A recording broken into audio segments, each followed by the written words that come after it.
deux mots pour commencer cette rencontre sur Anne Jefferson, qui est donc à mes côtés, et qui est donc l'auteur de cette biographie de Nathalie Sarraute, juste pour vous dire qu'elle est professeure émérite à l'université d'Oxford, et que d'autre part, elle a publié un livre qui est paru aux presses universitaires de France sur la biographie, qui s'appelle comment le titre français? Parce que je t'ai Le défi biographique. Le défi biographique. Et troisième chose fondamentale, qu'elle a participé à la Pléiade Sarraute, qu'elle a édité dans cette Pléiade Sarraute qui est parue en 1996, Les fruits d'or, Entre la vie et la mort, Enfance, donc livre clé, qui est en général, d'ailleurs, je pense, le seul livre que connaissent de Nathalie Sarraute, les gens qui connaissent peu ou mal Nathalie Sarraute, et l'ensemble des écrits critiques de Nathalie Sarraute, c'est-à-dire Paul Valéry et l'enfant d'éléphant, L'ère du soupçon, et les conférences que, ici ou là, Nathalie Sarraute a pu donner dans le monde entier. J'insistais sur les œuvres critiques de Nathalie Sarraute et aussi sur Enfance, pour dire que l'un des thèmes principaux, enfin plutôt le point de départ de cette conversation, sera la question de la biographie, dans la mesure où Sarraute a toute sa vie, et semble-t-il très très tôt, décidé qu'elle n'avait pas de biographie, dit à sa future biographe, qui pourra le confirmer, que dans la biographie il n'y aura rien, enfin qu'il n'y avait rien à faire, rien à dire de l'ordre biographique. Donc ça sera, enfin, ce paradoxe évidemment de faire une biographie de quelqu'un qui estimait ne pas avoir eu de biographie est très intéressant. J'en profite pour dire que ce qui m'a frappé d'ailleurs, c'est que L'ère du soupçon paraît en 1954 et que la doxa sur la biographie dans laquelle nous sommes tous nés d'une certaine façon a été fixée par le Contre Sainte-Beuve de Proust, édité par Bernard de Fallois en 1956, c'est-à-dire que au fond, l'idée que la vie et l'œuvre d'un écrivain n'avaient absolument aucun rapport s'est installée à peu près au moment où justement la grande œuvre, le recueil des articles que Nathalie Sarraute avait publiés dans Les Temps modernes, pour l'essentiel, paraissait. Et donc, cette coïncidence me semble temporaire, me semble assez intéressante. En dehors de la question de la biographie sur laquelle, je pense, va commencer notre échange, dans les sujets qui sont constamment évoqués et qui sont comme un cas spécifique de biographie et qui rendent cette biographie absolument extraordinaire, c'est la façon dont, justement, dans cette absence de vie, enfin dans la vie qu'elle dit ne pas avoir vécue, joue un rôle très très important l'identité juive russe, mais il faudra savoir ce que ça veut dire juive et russe, de Nathalie Sarraute. On découvre dans le livre d'Anne Jefferson énormément de choses dont Nathalie Sarraute n'a jamais parlé, en tout cas explicitement dans son œuvre, et semble-t-il pas vraiment à ses futurs biographes. Enfin, on en parlera tout à l'heure. Autre sujet que je signale d'emblée avant de démarrer, c'est l'importance tout à fait... Enfin, je reviens sur cette question de la judéité. Il faut voir que Nathalie Sarraute, comme sur la question de la biographie, n'a jamais varié quant à son rapport à sa propre judéité. Enfin, on y reviendra. Et alors qu'elle a traversé un siècle où justement la judéité elle-même, avec tous les sens qu'elle a pu prendre, a beaucoup changé dans le XXe siècle, le français bien sûr.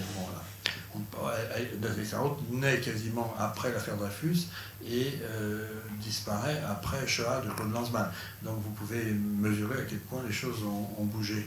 Le troisième point, c'est pas le mot, la troisième personne sur laquelle je voudrais insister plutôt, c'est une des grandes découvertes du livre d'Anne Jefferson, si vous le lisez ou si vous allez le lire, c'est l'importance très grande dans sa vie de Raymond Sarraute, son mari, qu'elle rencontre en 23, qu'elle épouse en 25, qui décédera dans les années 80 et qui, par rapport aux questions que je viens d'évoquer, évidemment, c'est une découverte biographique que l'on peut faire, et son rôle dans la façon dont Nathalie Sarraute a pu vivre son très complexe rapport à son identité juive est très grand. Voilà. Bon, maintenant je laisse la parole Hein, 2 personnes, pour l'essentiel. Donc j'aimerais vous poser la question de savoir, au fond, pourquoi vous avez écrit une biographie de cet écrivain-là, qui était un écrivain finalement bien avant la publication du Comte Sainte-Beuve, qui était fidèle à un futur credo proustien, qui est que la vie et l'œuvre d'un écrivain n'ont aucun rapport, et que sa vie n'avait aucun rapport avec son œuvre, et qui même dans la biographie qu'elle fait avec Arnaud Rickner, l'un des auteurs de la Pléiade, dissimule beaucoup de choses concernant sa vie, veut avoir une non-vie. Bon, pourquoi c'est cet écrivain-là, alors que vous êtes théoricienne de la biographie, que vous avez choisi, ce paradoxe-là que vous avez choisi sur lequel vous avez choisi de passer 7 ans, je crois. Oui, à peu près 7 ans. Oui. Voilà. Comment ça se passe et quels sont vos premiers rapports avec Sarraute quand vous lui expliquez que vous allez faire sa biographie? Elle ne savait pas que j'allais faire sa biographie, ni moi non plus.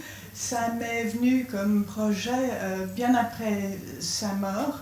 Et de façon un petit peu cocasse, j'ai servi de soi-disant spécialiste dans une émission de télévision concernant les écrivains et leur maison. Et on a consacré une émission à Nathalie Sarraute, et j'étais censée commenter Nathalie Sarraute en tant qu'écrivain. J'étais là en tant qu'universitaire, si vous voulez, en tant que soi-disant spécialiste de ses œuvres. Et quand j'ai vu l'émission, on avait mis mon nom et puis en dessous biographe. Alors j'ai dit à la dame qui avait monté l'émission, il y a erreur, je ne suis pas du tout la biographe de Nathalie Sarraute. Et elle a répondu en disant non, on le sait bien, mais c'est ce qu'on met quand on veut indiquer que la personne sait de quoi elle parle, plus ou moins. Si on met universitaire ou critique, ça effraie le public, dont mieux vaut se contenter de biographe. J'ai rigolé, j'ai trouvé ça rigolo, mais enfin, j'y avais toujours pas pensé de manière sérieuse. Et puis après, j'ai constaté qu'on commençait à écrire des biographies d'écrivains, de personnages qui étaient aussi hostiles que Nathalie Sarraute l'était à l'idée de biographie. Il y avait de Benoît Peters la belle biographie de Derrida, où il affronte c'était pas tout à fait le veto, mais à peu près qu'avait imposé Derrida à l'idée d'une biographie. Et puis par la suite, j'avais déjà commencé, il y a eu la biographie de Tiphaine Samoyau de Barthes, le Barthes qui avait prononcé la mort de l'auteur. Donc je me suis rendu compte que, en fait, les écrivains qui étaient contre la biographie se prêtaient très bien à des biographies en bonne et due forme. Et c'était de très bons exemples. Et ça m'a fait penser que ce serait peut-être le moment d'en faire une consacrée à Nathalie Sarraute. Et j'avais rencontré Dominique Sarraute, la dernière de ses 3 filles, et on a déjeuné ensemble, et je lui ai dit « Est-ce que vous savez si quelqu'un s'occupe de la biographie de Nathalie Sarraute ?» Elle a dit non, mais maintenant que vous le dites, c'est une excellente idée, allez-y.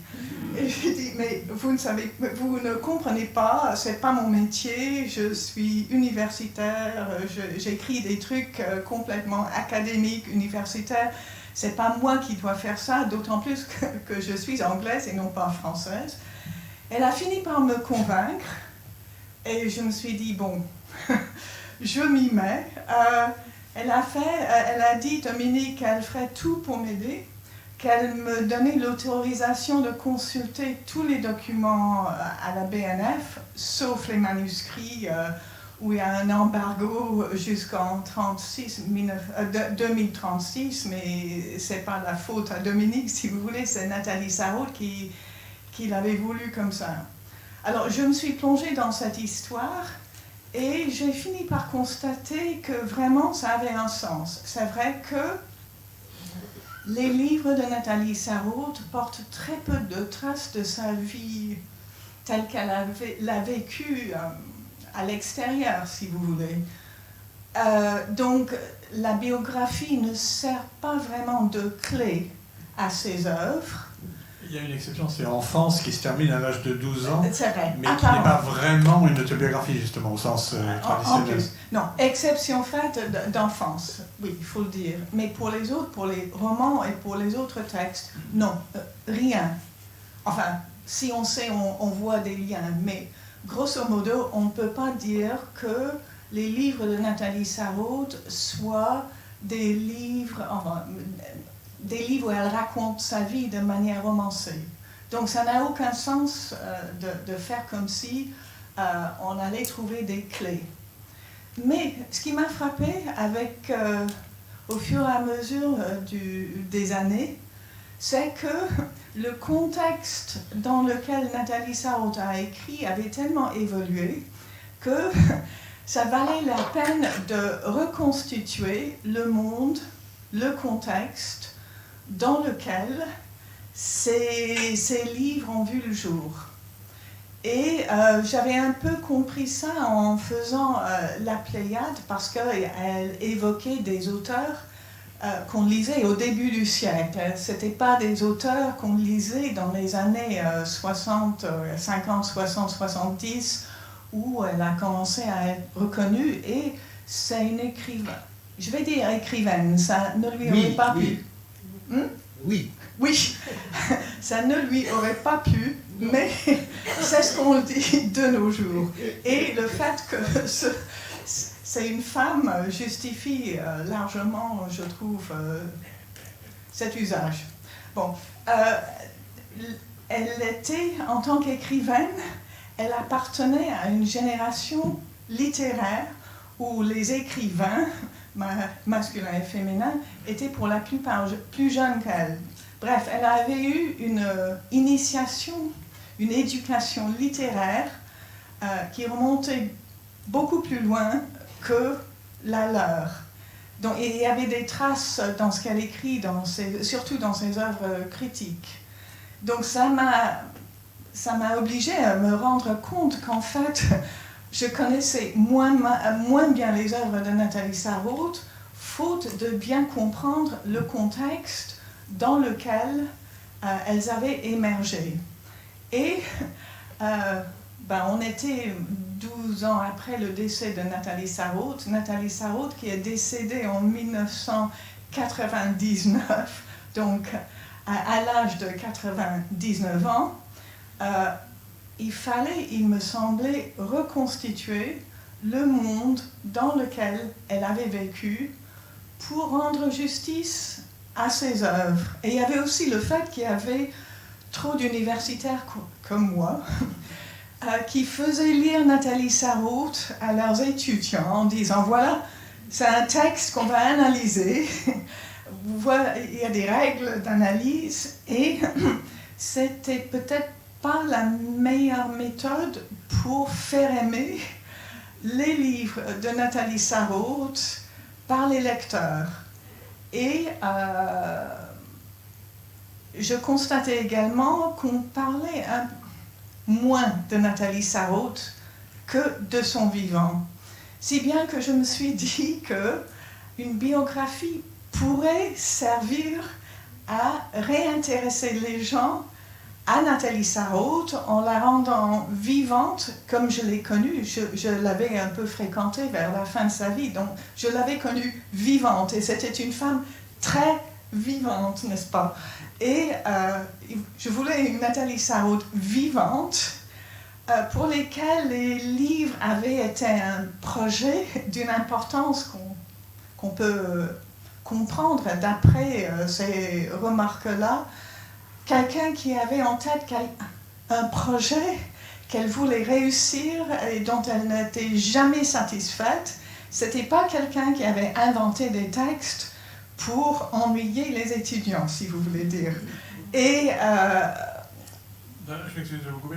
D'un autre côté, ce que vous montrez, c'est que justement, elle vit donc à peu près un siècle, mais qu'au fond, son projet qui a pris le nom de Tropisme, enfin bon, dans le livre qu'elle commence en 1932 et qui sera publié donc en 1938 et qu'elle poursuivra, enfin sous des formes différentes jusqu'à la fin. Ce projet-là, il est le même depuis le départ. L'une des grandes découvertes de la biographie, c'est d'exhumer une dissertation faite au lycée Fénelon en terminale, où, enfin, vous donnez le texte dans votre biographie, où elle définit déjà presque mot pour mot les tropismes tels que le livre fera connaître ce mot, et mot pour mot, c'est le texte qu'elle fera en préface, dans une réédition, qu'elle utilisera en préface dans une réédition de l'ère du soupçon, livre de 54, en 1964. C'est-à-dire que Nathalie Sarraute n'a jamais bougé quant à un projet fondamental, depuis en tout cas la terminale au lycée Fénelon, pendant la Première Guerre mondiale. Voilà. Ouais. Et dont elle trouvera d'ailleurs à la fin des années 20, sauf erreur, la confirmation dans les travaux de Pierre Janet qu'elle suit au Collège de France. Voilà. C'est très très très étonnant. De ce point de vue-là, d'ailleurs, ça légitime l'idée proustienne, si j'ose dire, de quelque chose qui n'a rien à voir avec les événements extérieurs de la vie. Sauf qu'il faut dire qu'elle a d'ailleurs toujours insisté là-dessus, ces tropismes, ce qui se passe dans notre fort intérieur, d'une manière dont on n'est pas entièrement consciente, qui nous lie à l'autre. On est toujours en contact avec un autre, c'est toujours un drame entre deux sujets, comme on dit dans le monde universitaire, entre deux sujets. On est toujours face à quelqu'un et à une relation qu'on a du mal à suivre. On sent quelque chose, on ne sait pas trop ce qui se passe, mais il se passe bien des choses. Et c'est ce monde-là, ce monde du fort intérieur, que l'écriture de Nathalie Sarraute cherche à nous faire comprendre, elle cherche à nous faire reconnaître que nous aussi on connaît ce monde, on connaît les tropismes.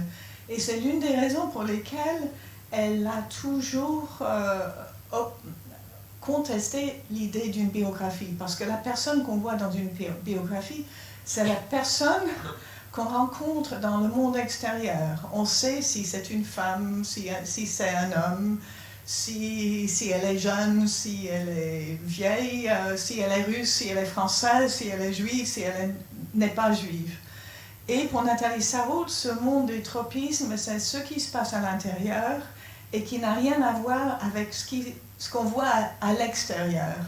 Et elle en fait tout un drame, surtout dans ses livres, surtout dans celui qui s'appelle Le Planetarium, sorti en 1959, où elle bascule entre des visions d'intérieur. On est aux côtés des personnages tels qu'ils se vivent à l'intérieur, et puis on les voit de l'extérieur, comme un biographe ou un romancier réaliste aurait pu les voir. Et je crois qu'elle ne voulait pas qu'on la présente telle qu'on la voyait de l'extérieur. Parce que l'important pour elle, c'était justement ce qui se passait à l'intérieur. D'un autre côté, vous montrez bien au fil de votre livre quand même que dans ces livres à elle, il y a beaucoup de détails qu'on ne peut comprendre, qu'à partir d'une perspective biographique. Je prendrai un exemple absolument énorme, qui sont tous les rapports entre Nathalie Sarraute et Sartre et Beauvoir. Bon, par exemple, on voit on ne lit plus de la même façon, par exemple, ses livres, si on ignore, par exemple, c'est dans le Planétarium, là encore, que Germaine Lemaire s'est inspirée de Simone de Beauvoir. Oui, mais... Oui. Mais on reviendra sur le rapport avec Sartre et Beauvoir. Non, mais je voudrais dire juste une chose. Ce qui est remarquable dans l'écriture de Nathalie Sarraute, et ça revient à ce que je disais à l'instant, c'est qu'on rencontre un personnage qui a beaucoup de ressemblances avec Simone de Beauvoir. Et il faut savoir que Nathalie Sarraute et Simone de Beauvoir ne s'aimaient pas trop. Il faut rappeler, si vous ne le savez pas, que si elle ne s'aimait pas trop, c'est aussi parce que Sartre, qui avait remarqué le tropisme dès sa parution, a été en rapport de façon diverse, politique, puis littéraire ou littéraire, avec Nathalie Sarraute pendant la guerre. Il l'a même engagé dans un éphémère mouvement de résistance intellectuelle. Puis bon, donc il y a des rapports intellectuels qui ne sont pas liés à la résistance. Et évidemment, Simone de Beauvoir n'était pas très contente de l'admiration que Sartre pouvait porter à Sarraute. Oui, mais cela dit, et malgré l'hostilité plus ou moins déclarée entre les deux femmes, l'écrivaine qu'est Nathalie Sarraute peut se mettre à la place de l'écrivaine Germaine Lemaire telle qu'on la voit dans le roman. Donc il y a des moments où le personnage qui s'appelle Germaine Lemaire, c'est non seulement Simone de Beauvoir telle que Nathalie l'a détestée, mais quelqu'un qui avait aussi une vie intérieure partagée avec Nathalie Sarraute. Et c'est ces paroles qui terminent le roman en disant « Je crois que nous sommes tous comme ça », pour dire qu'il n'y a pas vraiment de différence entre les gens. Et c'était tout à fait ça, le credo de Nathalie Sarraute. Donc elle prête à Germaine Lemaire, à Simone de Beauvoir, son credo. Donc elle peut se retourner contre ses propres préjugés dans un roman. Et pour moi, c'est la marque d'une véritable romancière, de tout romancier, de pouvoir se mettre à la place de l'autre et réinventer le monde à partir de sa perspective. On reviendra peut-être sur cette question-là. Donc, l'un des aspects fondamentaux de votre livre, c'est justement qu'en tant que biographe, vous faites énormément de découvertes concernant, après tout nous sommes au Mage, concernant les rapports que Nathalie Sarraute a eus avec tous les guillemets du monde, ce qu'on peut appeler sa judéité. Est-ce que vous pouvez insister sur les découvertes, selon vous, fondamentales en tant que lecteur? Non seulement il y a toute la question que l'on connaît finalement à travers Enfance, donc de ce point de vue, c'est pas une découverte de son rapport avec sa judéité russe, si je puis dire, mais il y a tout ce que vous avez découvert sur Nathalie Sarraute pendant la guerre. Bon, et donc je vous le laisse raconter sur Nathalie Sarraute après-guerre, Nathalie Sarraute dans les années 60 allant en 69 en Israël, etc., etc., et jusqu'à la découverte ultime qu'elle fait qu'il y a une judéité en dehors d'une judéité à laquelle elle adhère fondamentalement. Quand elle dit par exemple à Sartre en 1956, elle dit à Sartre finalement dans une lettre que le livre de lui qu'elle préfère, c'est les réflexions sur la question juive, c'est-à-dire le livre qui a joué un rôle fondamental dans l'histoire intellectuelle française, et dans laquelle Sartre dit le juif n'existe que dans le regard de l'autre. Nathalie Sarraute attend d'avoir 90 ans pour savoir, ou plus, pour s'apercevoir que peut-être il y a une culture juive qui n'est pas simplement fonction du regard de l'autre. Est-ce que vous pourriez expliquer toutes ces phases de la judéité, oui, de la traversée de la question de la judéité par Sarraute, et évidemment en particulier tout ce qui se passe pendant la guerre, qui est complètement neuf dans votre livre? Oui, en fait, la question remonte avant sa naissance. Ses parents se sont rencontrés à Genève, où ils ont fait leurs études, du fait qu'il y avait des quotas en Russie, comme quoi très peu de juifs avaient le droit de faire des études à l'université. Donc la plupart des juifs partaient à l'étranger faire leurs études. Et à Genève, beaucoup de juifs russes, ils étaient assez nombreux, ont découvert des idées, des nouvelles idées révolutionnaires. Ils se sont, si vous voulez, radicalisés du fait qu'ils se retrouvaient à l'étranger, furieux à cause du fait qu'ils n'avaient pas le droit d'être pleinement russes et de faire leurs études en Russie, et furieux également parce que, à cause des mesures antisémites en Russie, les quotas à l'université n'étaient pas le seul problème. Donc le fait que ses parents parlaient français, qu'ils étaient assimilés, que pour les parents déjà, être juif signifiait avoir une culture cosmopolite, se sentir chez eux à Genève, à Paris, aussi bien qu'à Moscou ou à Saint-Pétersbourg. Il y a déjà ça, et je ne crois pas que Nathalie Sarraute, ou dans la famille de Nathalie Sarraute, dans la famille des Tcherniak, c'est le nom de la famille de ses parents, on n'ait jamais parlé yiddish. Donc c'était vraiment des juifs assimilés pour qui l'avenir leur permettrait d'être à égalité avec tout le monde. Et ça, c'est un principe très important qui est resté chez Nathalie Sarraute, l'idée qu'on est tous pareils, comme elle le dit pour les tropismes, et que les Juifs ne devraient pas se retrouver dans une situation d'exclusion, exclus de l'université, obligés de rester dans la zone de résidence en Russie, à moins d'avoir un certificat comme son père l'a eu. Donc, elle est née avec une certaine conception de la judéité qui était une sorte d'anti-judéité, mais qui avait légué certains... Je disais que c'était une juive sartrienne bien avant Sartre, d'une certaine façon, puisqu'elle vivait sa judéité sur un modèle que Sartre définira en 1947, mais ça va même très très loin, puisque je saute dans le temps. En 1969, elle va en Israël, oui. Et elle l'attend de son séjour en Israël, où d'ailleurs elle suit sa fille Dominique, que vous citiez à l'instant. Elle attend de l'État d'Israël qu'il soit un État où enfin les Juifs sont comme les autres et ne se déjudaïsent, si je puis dire. Bon, oui. sont absolument goy. Bon, voilà.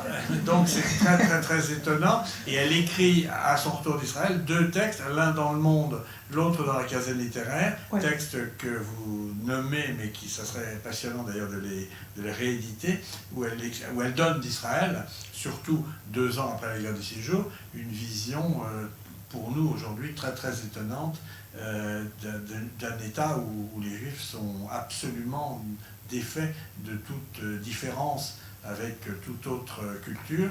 Bon, voilà, c'est très... Bon, elle voit le kibbutz comme la réalisation absolue du socialisme, puisque, de fait, l'Union soviétique a échoué à le réaliser. C'est très étonnant, parce que tout ce passage que... Absolument, oui. Donc, le fait d'être né juif de ces parents-là a eu pour effet de lui donner un sentiment qu'elle n'a jamais perdu de l'importance de l'égalité. Donc en Israël, tout le monde est juif, donc on n'a pas à être juif, parce que la question ne se pose pas. En fait, c'était ça son idée. C'était pas ça la réalité telle qu'elle l'a vécue. Et puis, le fait que son oncle, qui était parti à Genève également faire des études, a été encore plus radicalisé que ses parents, que c'était en quelque sorte un révolutionnaire terroriste. Il a été impliqué dans un attentat révolutionnaire en Russie. Il était à l'étranger au moment de l'attentat, mais les Russes voulait qu'il revienne en Russie et il s'est enfui et il est mort dans le paquebot qui l'emmenait à Anvers. Et à partir de ce moment-là, c'était plus possible pour le père de Nathalie Sarraute de rester en Russie. Donc il a dû quitter la Russie pour s'installer en France. Et il s'est installé à Paris entouré de Russes comme lui, juifs pour la plupart, parce que les Juifs avaient tendance à avoir été radicalisés. C'était des réfugiés, des exilés politiques, mais russes. Si bien que la jeunesse de Nathalie Sarraute, à partir de 1909, où elle est allée vivre avec son père à Paris, elle a passé son enfance à partir de l'âge de 9 ans, entourée d'exilés russes juifs, sans que la question de leur judéité ait apparemment la moindre importance. Donc, les Juifs étaient là, mais on n'en parlait pas. C'était à peu près ça. De ce point de vue-là, j'y viens tout de suite, et je reviens en arrière par rapport au fait que j'allais un peu rapidement en avant. Est-ce que vous pouvez nous parler de l'expérience de la Seconde Guerre mondiale pour Nathalie Sarraute? Oui. C'est qu'elle publie Tropisme à la veille de la Seconde Guerre mondiale, et puis arrive donc ce que vous savez tous, 1939, la défaite, etc. Bon. Et le statut des Juifs, etc., etc. Est-ce que vous pouvez raconter brièvement ce qui va lui arriver et la façon dont elle va à ce moment-là le penser et dont elle le pensera après-guerre? Oui. C'est ce qui lui arrive, ce qui arrive à son mari. Et c'est, enfin, pour moi, c'est une découverte inouïe que vous faites, puisque, bon, pour le dire très vite, sa famille va faire la bêtise d'aller se déclarer comme juif au commissariat, et donc en paye très très lourdement les conséquences. Oui. Ben, le père de Nathalie Sarraute a dit qu'il n'avait pas honte d'être juif, et si on lui demandait de se déclarer juif, il était prêt à le faire. Le mari de Nathalie Sarraute, elle s'était mariée à l'âge de 23 ans, donc en 23. Le mari dont la mère avait été également russe juive, mais qu'il avait perdu très jeune, le mari l'a fortement déconseillé d'aller se déclarer juif. Mais elle a insisté pour accompagner son père. Ils se sont tous les deux déclarés juifs parce qu'ils disaient que c'était vrai, ils étaient juifs et il n'y avait rien à cacher. Donc ils sont juifs, ils vont bien le déclarer si nécessaire. Et le père, du moment que les mesures antisémites s'installent, se trouve obligé de passer son usine, il y avait une usine de colorants, de confier l'usine à un collègue arien, parce qu'il fallait arianiser, comme on disait, les commerces, enfin toutes les activités juives. Il a confié son affaire à un collègue qui s'appelait, en l'occurrence, De Marteau.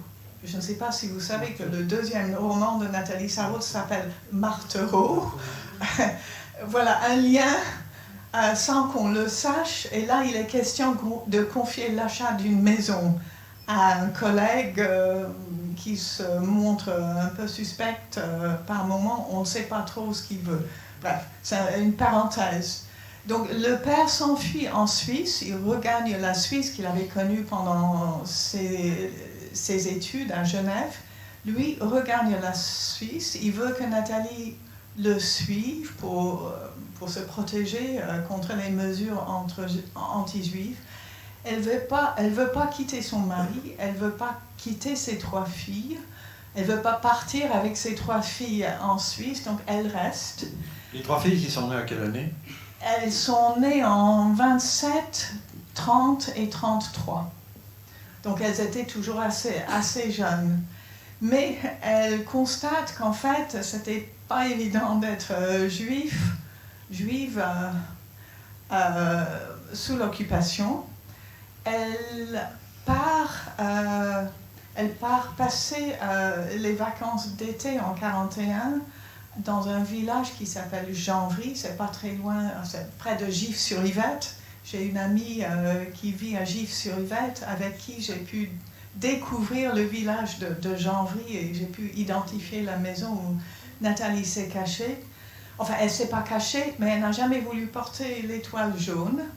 Donc, pour les gens du village, c'était une dame comme une autre, une bourgeoise, qui était là avec ses filles.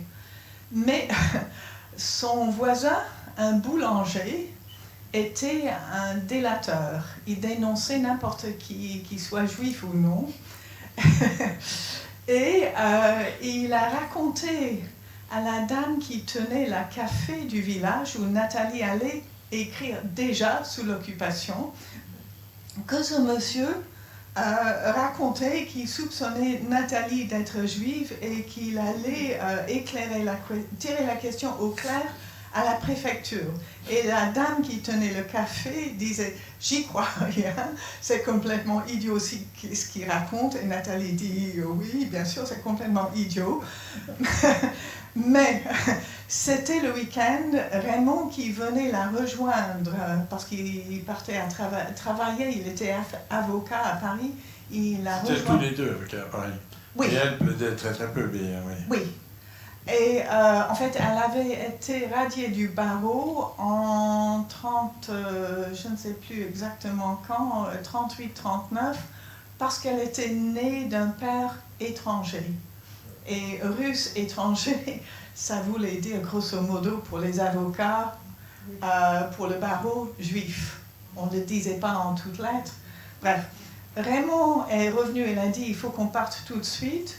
Alors, ils ont téléphoné ils sont partis dans le village d'à côté pour téléphoner à des amis en disant est-ce que vous pouvez téléphoner au café du village en disant que la mère de Nathalie est gravement malade et qu'on doit repartir tout de suite. Donc, ils ont pu repartir avant que le méchant boulanger aille à la préfecture tirer la chose au clair, comme il avait prétendu le faire.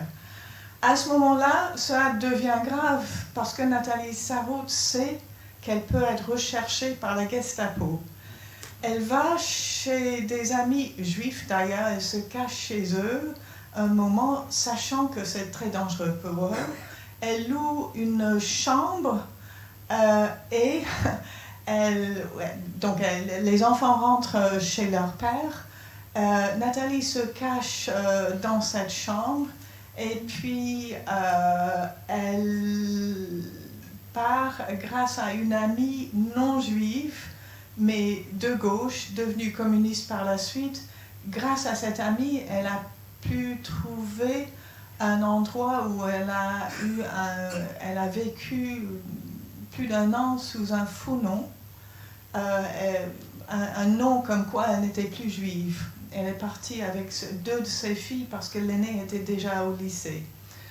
Dans l'entretemps, Nathalie et son mari ont divorcé parce que Raymond, en tant qu'avocat, ne pouvait plus exercer s'il était considéré comme étant lui-même juif.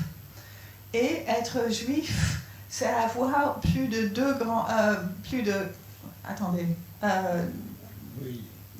ou 4 grands-parents, je suis nulle en maths. Donc, le fait que Raymond avait eu une mère juive décédée devenait problématique parce qu'à ce moment, être marié avec une juive et ayant une mère juive, ça posait des problèmes.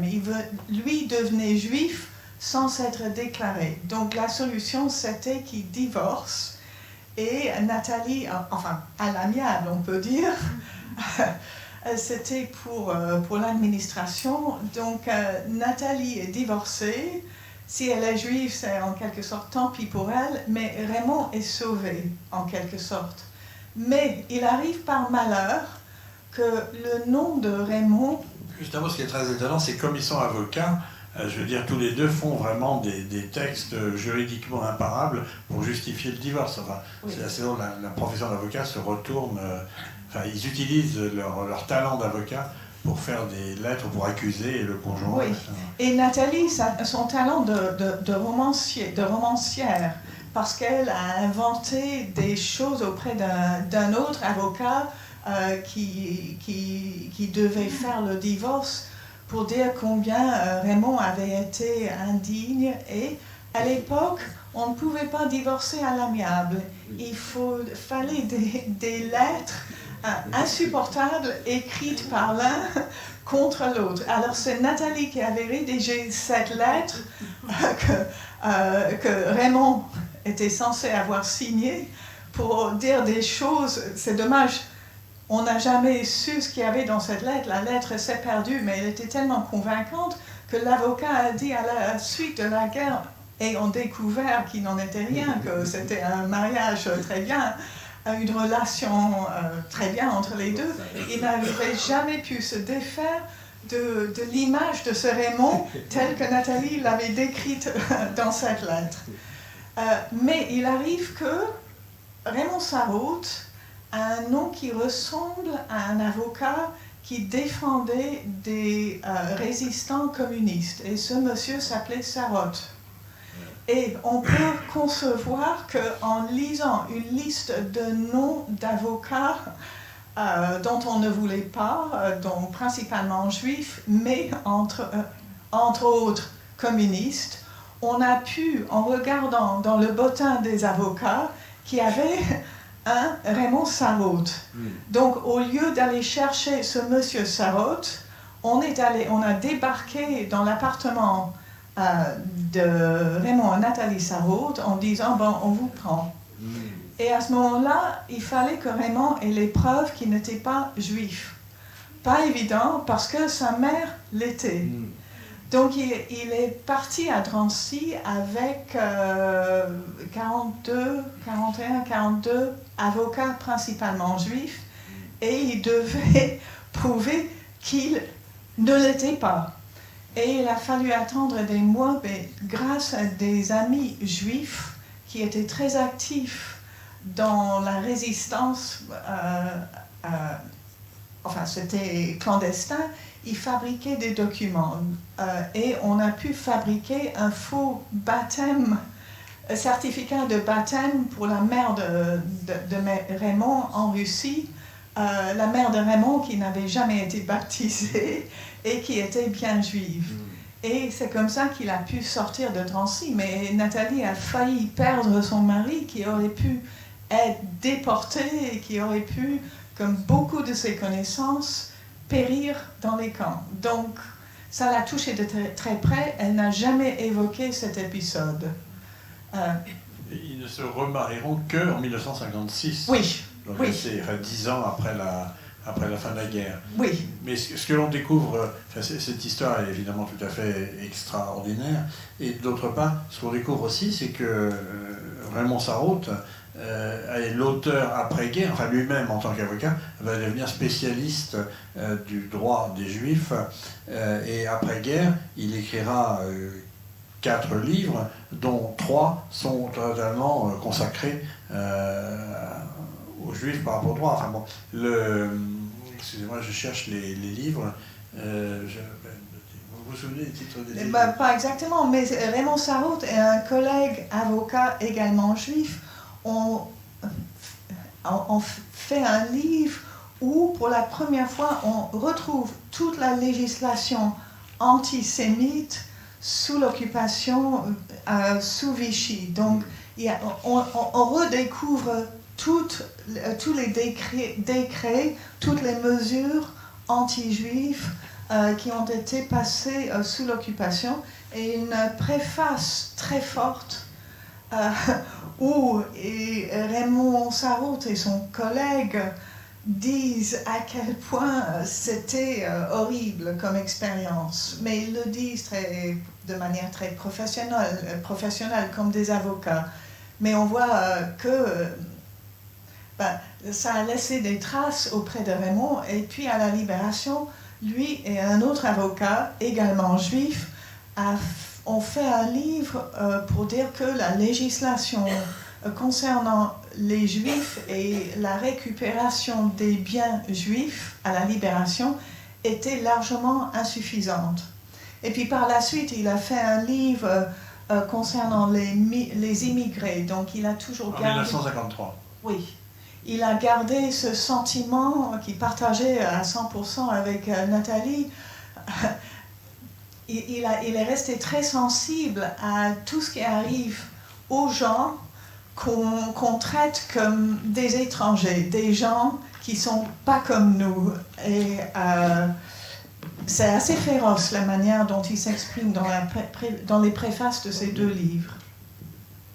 C'est tout à fait étonnant parce que ces livres, à ma connaissance, sont inconnus. Enfin, je ne sais pas si parmi le public, il y a des gens qui ont lu les livres de Raymond Sarraute sur les Juifs et le droit, ou le livre de 1953 sur le statut des immigrés. Bon, et jusqu'à vous, me semble-t-il, on ignorait complètement... Enfin, je ne sais pas du tout si ces livres sont facilement trouvables. Non, le premier, on peut l'avoir, le deuxième, difficile à repérer. J'ai dû aller à la bibliothèque Sainte-Geneviève, je ne sais pas pourquoi, pour dénicher un exemplaire. Oui. Mais après, sous l'occupation, Nathalie, elle disait plus tard que c'était l'occupation qui l'avait faite juive. Avant, elle n'avait aucun sentiment d'être juive, mais elle avait été obligée d'être juive sous l'occupation. Elle parle très peu de ses propres expériences, toutes difficiles qu'elles aient pu être, parce qu'elle était très consciente du fait que d'autres l'avaient eu bien pire qu'elle. D'autres avaient été déportés, étaient morts dans les camps. Elle a toujours eu le sentiment d'avoir survécu de manière en quelque sorte injustifiée, alors que d'autres n'ont pas eu les chances qu'elle a eues pour survivre. Mais par la suite, elle a très peu parlé de sa judaïté, sauf que en renouant avec les Russes, avec le dégel en Union soviétique, elle a pu partir en Russie, en Union soviétique, et là, elle a rencontré des Russes juifs, notamment Ilya Ehrenburg, qui était un petit peu plus âgé qu'elle, mais qui avait vécu la même expérience d'exil russe, juif, révolutionnaire à Paris au début du siècle. Sa traductrice était également la traductrice de Nathalie Sarraute. Elle en a eu deux, elles étaient toutes les deux juives. Donc, sans qu'elle en fasse quelque chose, elle a renoué avec des juifs qui étaient restés en Russie, comme elle aurait pu y rester si les choses avaient été différentes dans la vie de ses parents. Je reviens à la Russie. Ce qui est intéressant, c'est que sa traductrice, qui est Elena Zonina, la deuxième traductrice, qui est Elena Zonina, sera, entre guillemets, beaucoup plus célèbre par ses rapports avec Sartre ensuite, puisque ça sera la traductrice des mots, et ça sera la traductrice de Sartre en général, et des mots à qui les mots sont dédiés. Les mots de Sartre sont dédiés à Madame Z en 1964, et Elena Zonina donc, a d'abord traduit Nathalie Sarraute. Mais bon, tout ça est des tas de choses très intéressantes dans ce que vous avez mis au jour dans ce livre.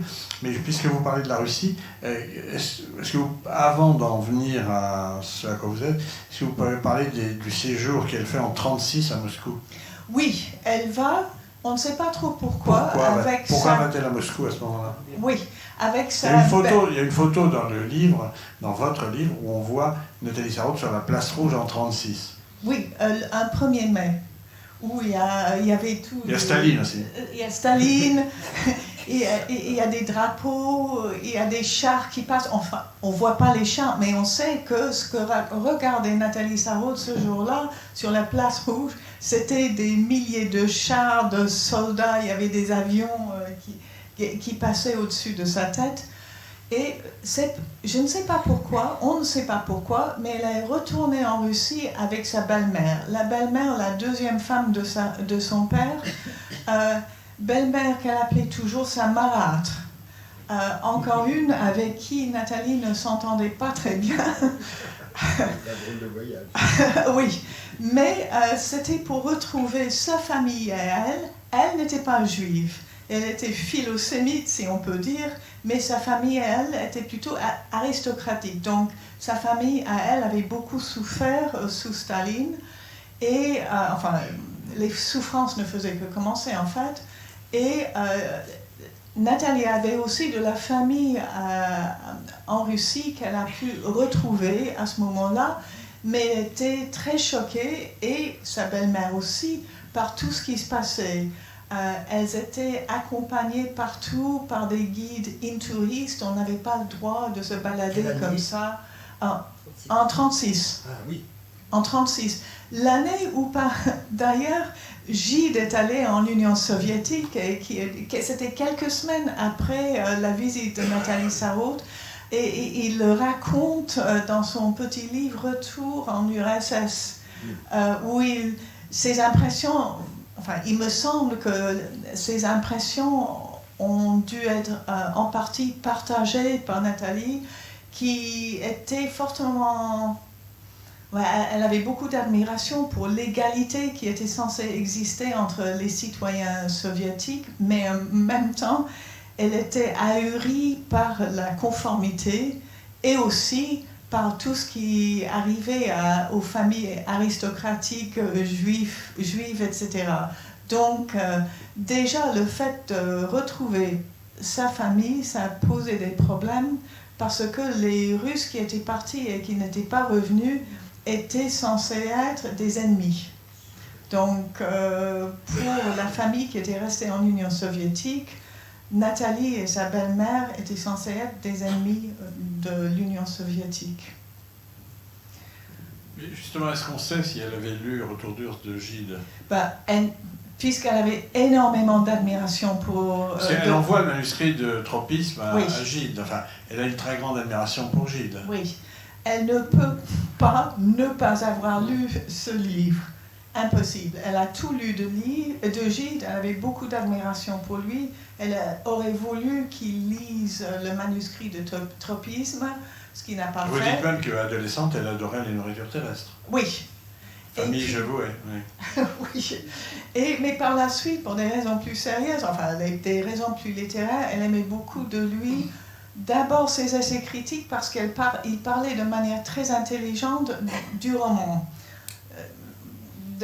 Il cherchait à réinventer le roman comme Nathalie a essayé de Elle aimait son Dostoïevski. Oui, il aimait le Dostoïevski psychologue. C'est ça qui est important. Mais elle aimait aussi Palude, ce curieux petit texte qui n'est ni roman, ni nouvelle, ni quoi que ce soit. Drôle de petit texte. Et je crois que ce texte qui date de 1980, je ne sais plus quoi exactement. 1880, je sais pas quoi. 1800, pardon. A eu une influence, enfin, ça l'a beaucoup encouragé pour écrire différemment. Mais après, il n'est plus question de sa judéité. Ah si, quand elle a rencontré Sartre, elle a rencontré Sartre après la libération, le Sartre qu'elle avait croisé brièvement sous l'occupation. C'était le Sartre qui méditait les réflexions sur la question juive.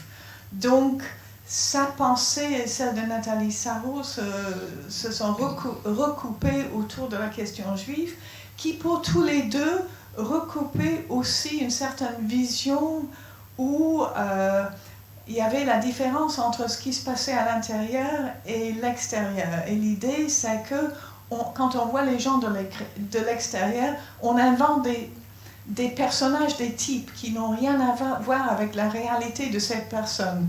Et le juif, c'est un genre de personnage qu'on invente et qu'on plaque sur l'autre qui peut être tout autre chose, enfin, qui peut être énormément de choses et pas uniquement juif. Donc, plaquer l'étiquette juif sur quelqu'un, comme plaquer une étiquette avare ou je sais pas quoi sur quelqu'un, pour Sartre et pour Nathalie Sarraud, c'était pas ça qu'il fallait faire. Donc, il y avait une dimension politique et littéraire qui partageait, il me semble, politique autour de la question juive. Et les tropismes ne sont ni juifs ni goy. Non, non.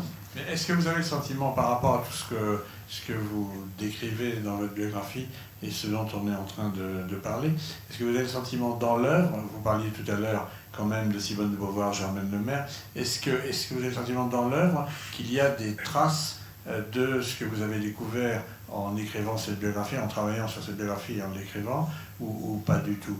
Est-ce que l'œuvre finalement peut se lire sans, aujourd'hui, dès lors que votre biographie existe, sans tout ce savoir que vous avez déterré d'une vie qui n'est pas du tout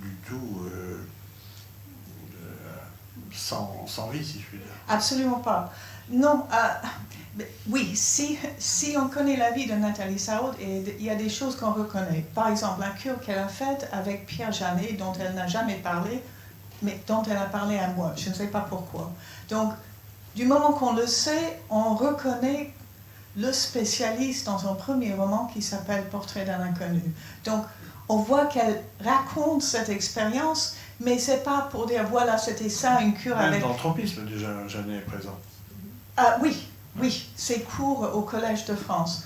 Donc, d'après moi, ce qui s'est passé, c'est que oui, elle a pu faire cette cure auprès de Pierre Janet, et je ne crois pas que la cure lui ait fait le moindre bien. Mais les intérêts de Janet dans le domaine psychologique était très proche des intérêts à elle. Donc elle a eu du mal à démêler sa propre approche littéraire qu'elle n'avait pas encore formée en quelque sorte.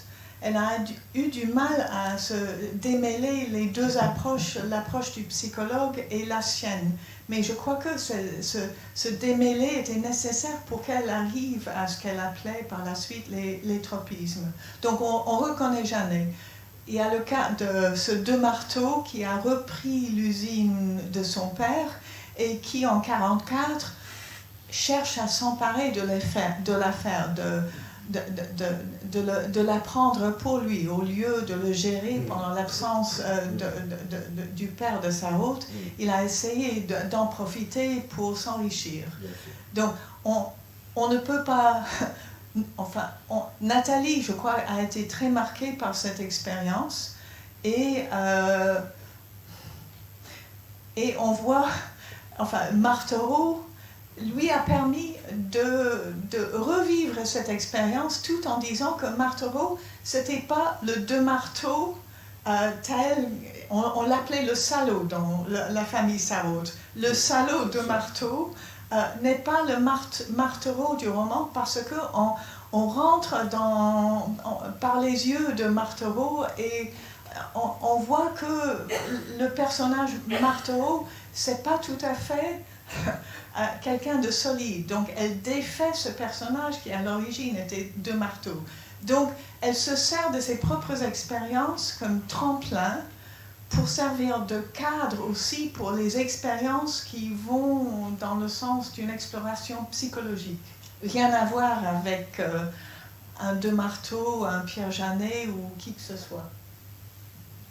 À propos de psychologie, ça me fait penser à cette particularité aussi très grande de Nathalie Sarraute, c'est que, alors que Tropisme date de 1938, elle deviendra la Nathalie Sarraute que l'on connaît tous à partir du moment où elle va se trouver, dans un premier temps, préfacée par Sartre en 1947 pour le portrait d'un inconnu.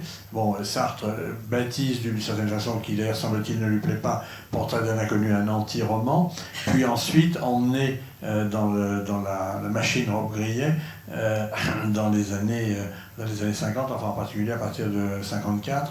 Bon, comment vous voyez aujourd'hui, c'est-à-dire Nathalie Sarraute en avance par un biais qui n'est pas le biais majeur de ce qui sera le nouveau roman, qui est la psychologie, inventer une des parties de ce nouveau roman, et ensuite elle va se trouver donc embarquée dans la machine nouveau roman et elle va accepter cette inclusion dans un groupe de gens qui ont des ennemis communs, ou dans ce que Robbe-Grillet appelle une association de malfaiteurs. Qu'est-ce que la biographie, le travail biographique selon vous, éclaire par rapport à ce qu'on savait sur le rapport de Sarraute au nouveau roman? Oui, ça l'éclaire toute son ambivalence. Elle était très contente de tomber sur des gens, surtout à la suite de ce qui s'était passé avec Sartre et Simone de Beauvoir. Pour Nathalie Sarraute, les romans qu'ils écrivaient, toujours les romans de Simone de Beauvoir, étaient pour Nathalie Sarraute pas trop traditionnels. Simone de Beauvoir ne montrait que l'extérieur des gens, un monde social qui n'intéressait pas du tout Nathalie Sarraute et où elle ne s'intéressait pas à la littérarité de la littérature. Sartre, ça avait été différent dans La Nausée, qui date de 1938. Et Sartre avait été très accueillant à la Libération. Les temps modernes, ce n'était pas une orthodoxie au départ. Il était très accueillant, il voulait publier tout ce qui était nouveau à la Libération.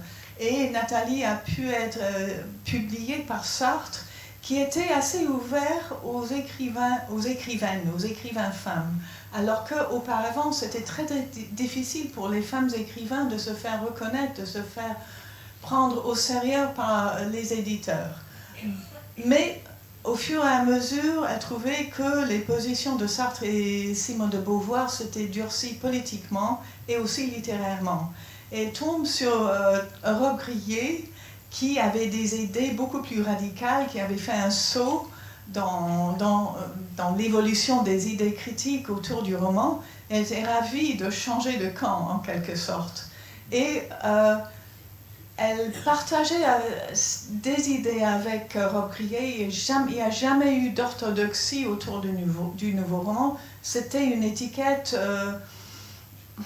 qui permettait d'aller vite pour dire qu'on ne voulait plus faire des romans comme les faisait, si vous voulez, Simone de Beauvoir, pour être méchante. Mais pour repenser tout ce que le roman pouvait être, pour réinventer un roman qui allait vers l'avenir, qui convenait à l'époque où tout se renouvelait. Et elle s'entendait assez bien avec Rob Grillet. Ils aimaient rire ensemble. Et je crois que ça a beaucoup compté. Ça explique qu'elle s'est laissée, capter en quelque sorte par la publicité que Rob Grillet a montée autour du nouveau roman. Donc ils riaient ensemble. Elle a très peu fréquenté Claude Simon. Elle connaissait Michel Butor.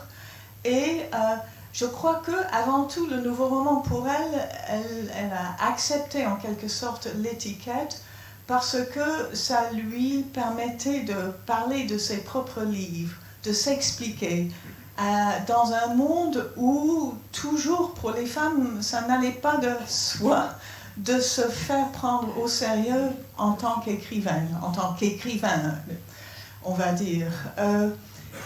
Mais par la suite, déjà, Rob Grillet cherchait à dire que Nathalie Sarraute, c'est très bien, mais moi, je vais plus loin qu'elle.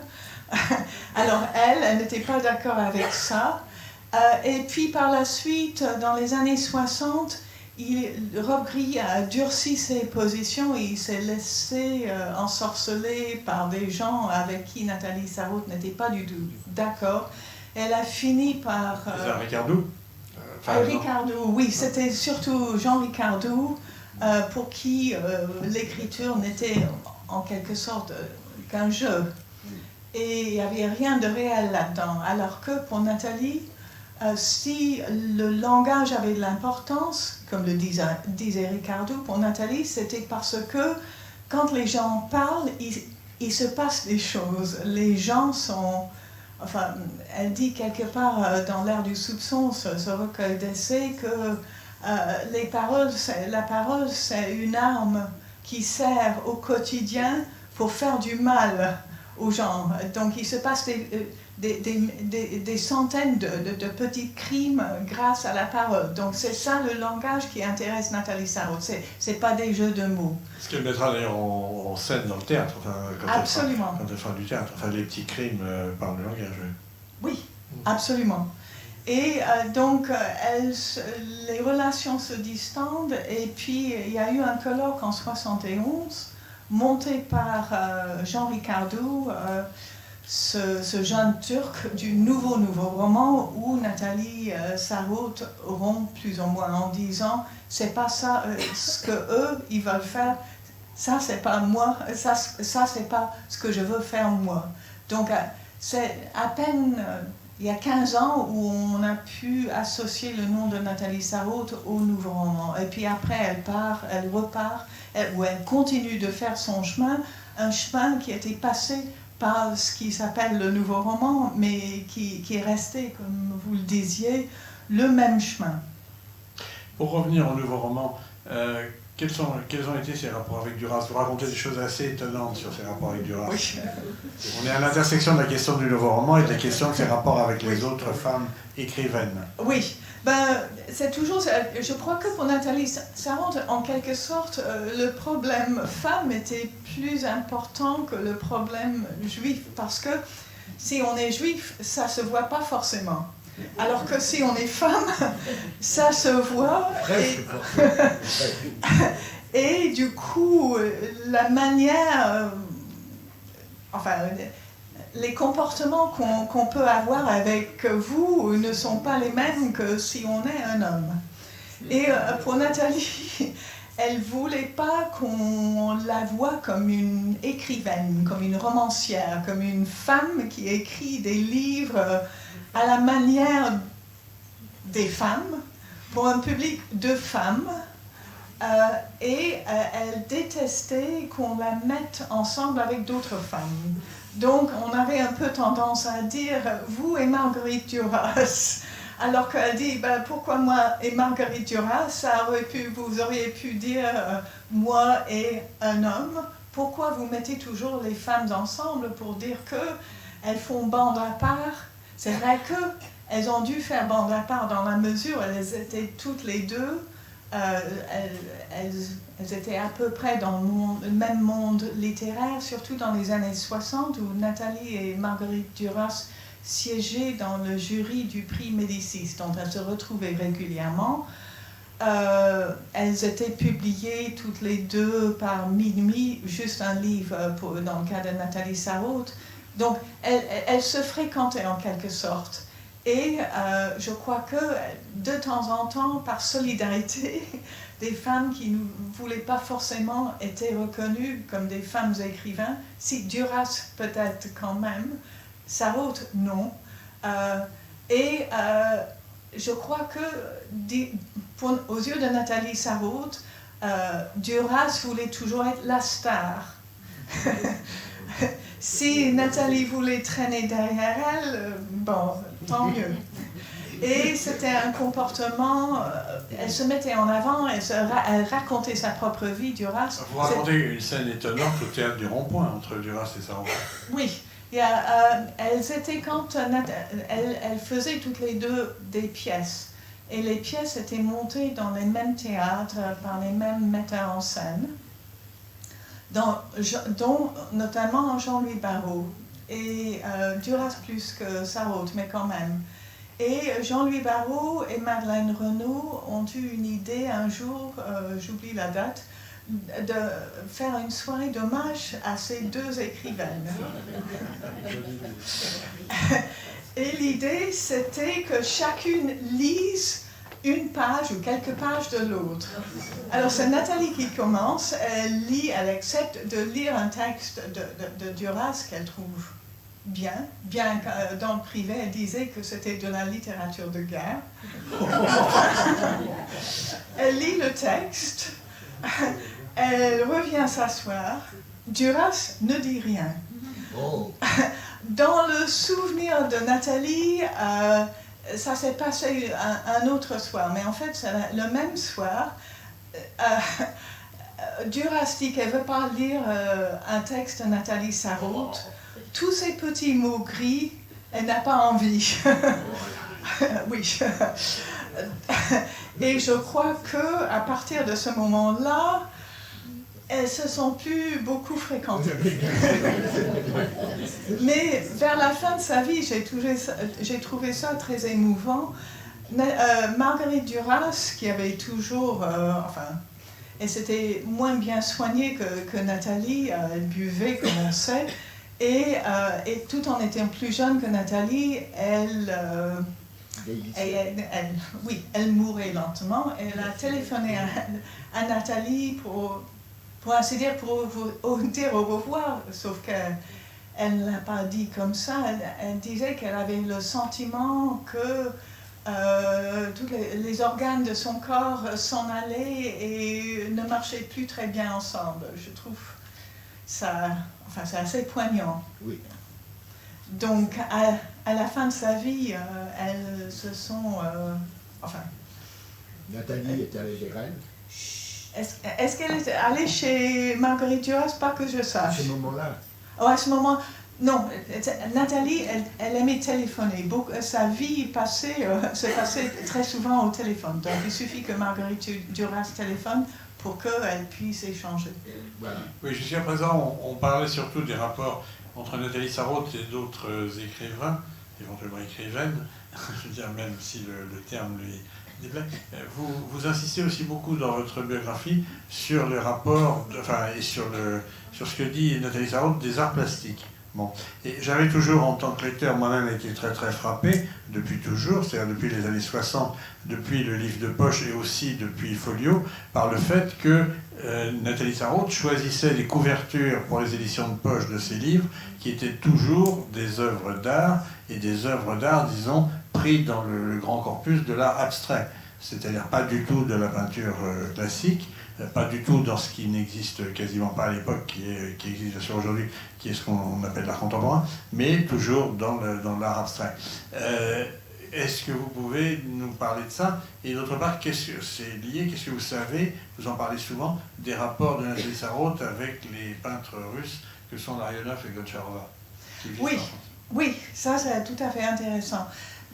Nathalie Sarraute prétendait qu'elle n'avait aucune sensibilité, aucune connaissance surtout des arts plastiques quand elle a rencontré son mari Raymond Sarraute, qui lui était connaisseur non seulement de la littérature contemporaine, bien plus que Nathalie à l'époque, mais aussi dans les arts plastiques. Il s'intéressait énormément aux arts plastiques. Et c'est lui qui a permis, grâce à lui, que Nathalie a pu prendre connaissance des artistes, des grands artistes, surtout du début du siècle. Et elle a même rencontré une fois Picasso, qui est venu à sa maison de campagne à la début des années 50, parce qu'une amie... À Chérances. À Chérances, en Chérances, Normandie. c'est une maison dans l'Oise, c'est ça? Qu'ils avaient acheté en 49. Hein. Ouais. Ah, oui. Et elle a vécu jusqu'à son dernier jour. Et Nathalie Sarraute, elle avait une amie qui avait comme compagnon le neveu de Picasso, Villato. Et Villato a amené Picasso passer un dimanche à Chérances avec Nathalie Sarraute. Donc elle connaissait très bien l'œuvre de Picasso, elle évoque l'œuvre de Picasso en disant que deux choses. Elle disait qu'elle trouvait que les arts plastiques avaient évolué beaucoup plus rapidement que la littérature et que les écrivains devraient se modeler sur les activités des peintres pour aller vers cet avenir où on pouvait réinventer le roman.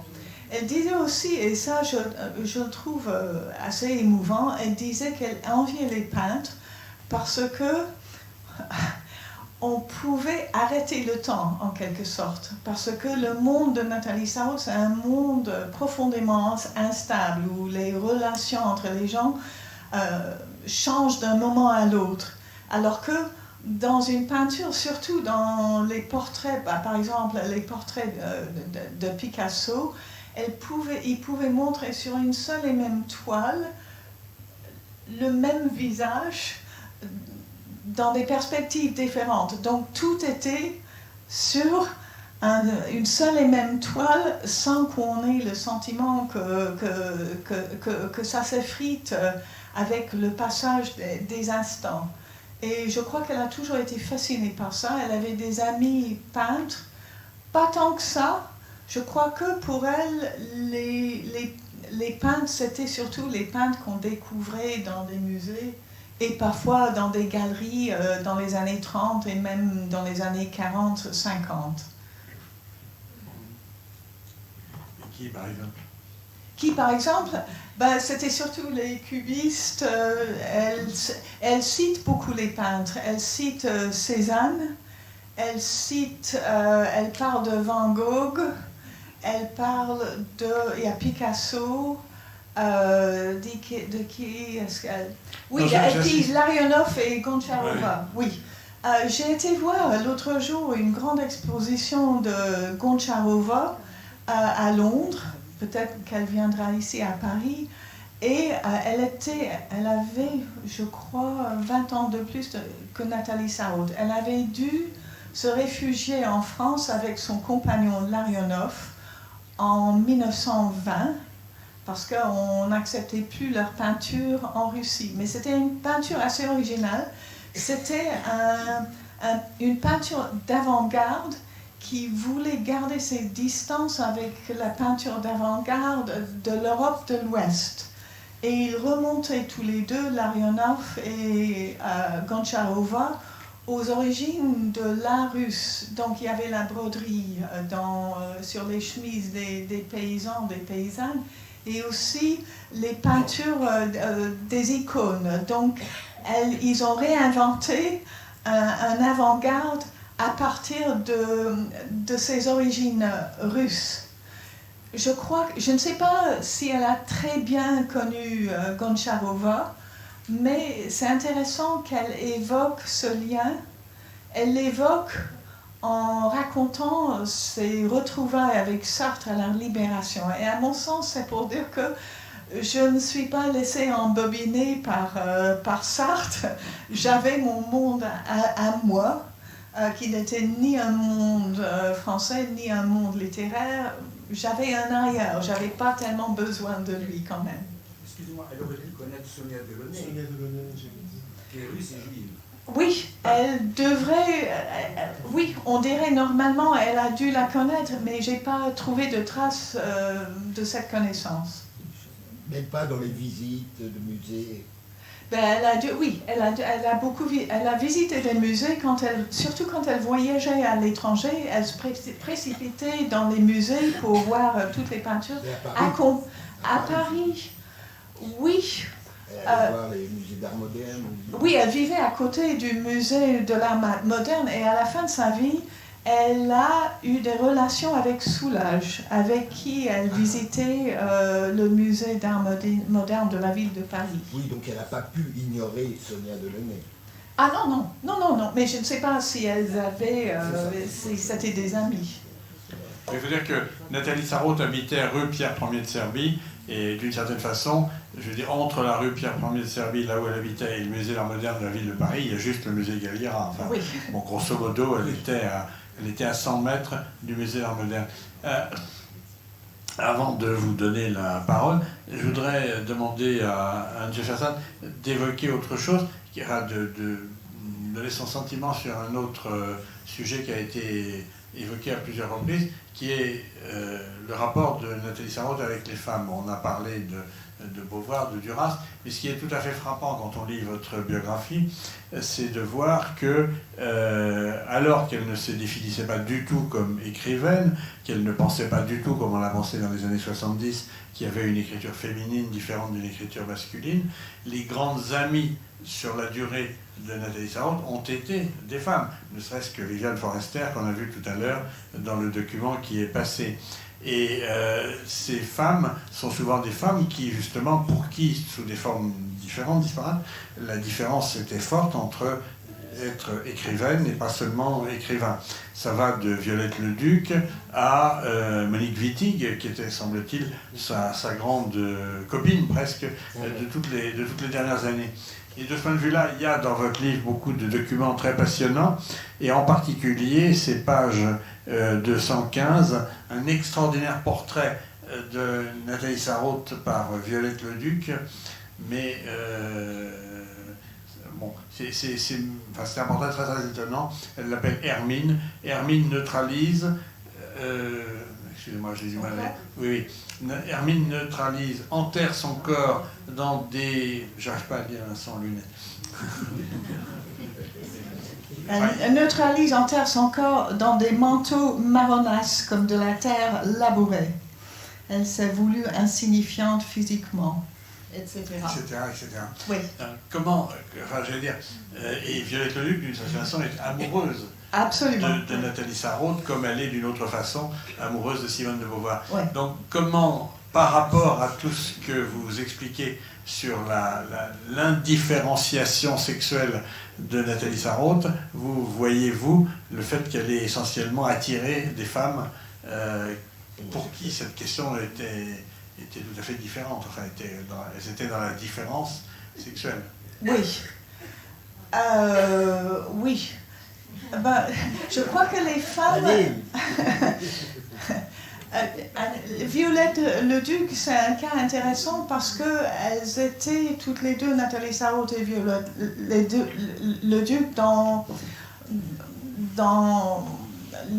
dans l'entourage des temps modernes, avec toutes les difficultés que ça a représenté par rapport à Simone de Beauvoir.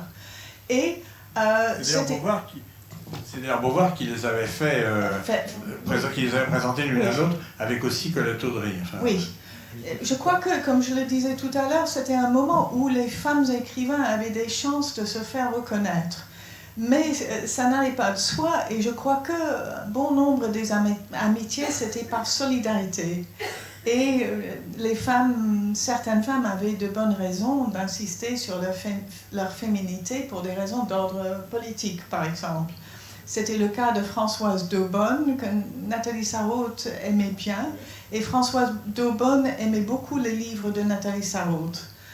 Il y avait aussi, comme vous le dites, Monique Wittig. Et Monique Wittig est assez remarquable parce qu'elle disait toujours, elle était homosexuelle, elle disait les lesbiennes ne sont pas les femmes. Donc pour Monique Wittig, être lesbienne, c'était sa façon à elle de s'échapper à ce carcan que représentait le sexe féminin. Pour Nathalie, ça se passait différemment, c'était en se plongeant dans l'écriture où elle n'avait pas de sexe. Elle n'était ni homme, ni femme, ni chat, ni chien, comme elle le dit. Donc, c'était d'une part un besoin de solidarité dans un monde dominé par les hommes, dans le monde de l'édition, et d'autre part,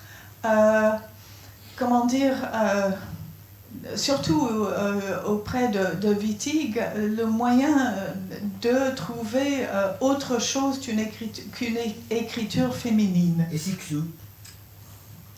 Elle se connaissait un peu, mais Cixous elle prêchait l'écriture féminine moderniste et Nathalie Sarraute n'était pas pour, on peut dire.